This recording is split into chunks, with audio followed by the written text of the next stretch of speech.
Pernah nggak sih ngerasa semua kerja keras tuh kayaknya percuma aja? Nah, kali ini kita bakal bongkar sebuah pesan yang wah penuh harapan banget. Pesan yang bilang sebaliknya, buat orang yang tekun, nggak ada ladang yang nggak akan berbuah. Yuk, kita cari tahu bareng-bareng apa artinya. Oke, kita mulai dari satu perasaan yang kayaknya banyak banget dari kita yang pernah ngalamin ya. Perasaan kalau semua usaha kita itu nggak ada gunanya sama sekali. Pertanyaan ini nih, semua ini sia-sia ya? Pernah nggak sih kepikiran kayak gitu? Waktu kita udah ngerasa ngasih semua yang kita punya, tapi hasilnya nggak kelihatan sama sekali. Rasa ragu kayak gini tuh wajar banget kok. Dan rasa sia-sia ini tuh bisa datang dalam banyak bentuk loh. Mungkin kita udah kerja keras banget, tapi kok rasanya nggak maju-maju. Atau mungkin kita melayani dengan tulus, tapi nggak ada perubahan yang kelihatan. Atau bisa juga doa yang kita naikin bertahun-tahun rasanya kayak nggak didengerin. Kalau kamu ngerasain ini, kamu nggak sendirian. Tapi di tengah rasa capek itu ada loh satu janji yang kuat banget, yang jadi fondasi harapan kita. Janji tentang panen yang pasti bakal datang. Nah, ini dia janjinya. Langsung dari Galatia 6 ayat 9. Ini tuh bukan cuma kata-kata motivasi biasa loh. Ini jaminan. Bakal ada waktu menuai, asalkan kita nggak nyerah. Kuncinya ada dua. Ingat ya, waktu yang tepat dan jangan jadi lemah. Ini dia nih, poin utamanya. Inti dari semua yang kita bahas. Artinya, bukan setiap ladang itu gampang ya, tapi setiap ladang itu pasti bakal berbuah buat orang yang tekun merawatnya.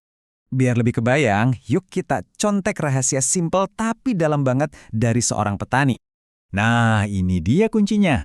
Logika petani itu simple banget. Nggak ada tuh yang namanya instan. Dia paham betul kalau hasil yang besar itu butuh proses yang nggak sebentar. Prosesnya itu jelas banget dan, butuh sabar. Pertama, dia menabur benih kebaikan. Terus, disiram dengan doa dan usaha. Dirawat dari hama dan gangguan. Lalu tahap yang paling susah, menunggu. Baru deh setelah semuanya dilewati dengan setia, datang waktunya buat memanen. Dan ini nih yang sering jadi masalah. Sering banget kita gagal itu bukan karena ladangnya jelek atau nggak ada potensi. Kita gagal karena kita berhenti pas banget sebelum panennya datang. Sayang banget kan? Oke, sekarang ada satu contoh lagi yang keren banget buat gambarin proses pertumbuhan yang nggak kelihatan ini.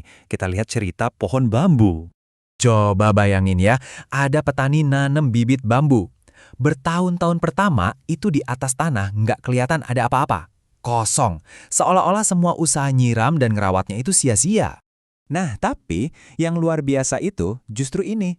Walaupun di atas kelihatannya diam aja, di bawah tanah itu lagi sibuk banget.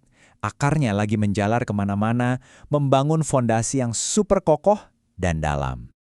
Terus, pas fondasinya udah kuat, baru deh sesuatu yang ajaib terjadi. Cuma dalam waktu singkat, bambunya itu langsung melesat tinggi ke langit. Pertumbuhan yang tadinya sama sekali nggak kelihatan, tiba-tiba meledak jadi hasil yang spektakuler. Dan cerita ini, gambaran yang pas banget buat apa yang mungkin lagi terjadi di hidup kita sekarang. Mungkin kita nggak lihat hasilnya sekarang, karena Tuhan lagi sibuk ngebangun akar di dalam diri kita. Akar iman yang lebih kuat, karakter yang lebih kokoh, dan kesabaran yang lebih dalam. Oke, dengan pemahaman baru ini, yuk kita masuk ke bagian terakhir. Ini semacam panggilan buat kita semua. Jangan pernah berhenti menabur. Kadang kita ngerasa apa yang kita lakuin itu kecil, nggak ada artinya. Soalnya nggak ada yang lihat. Tapi percaya deh, nggak ada yang kelewat.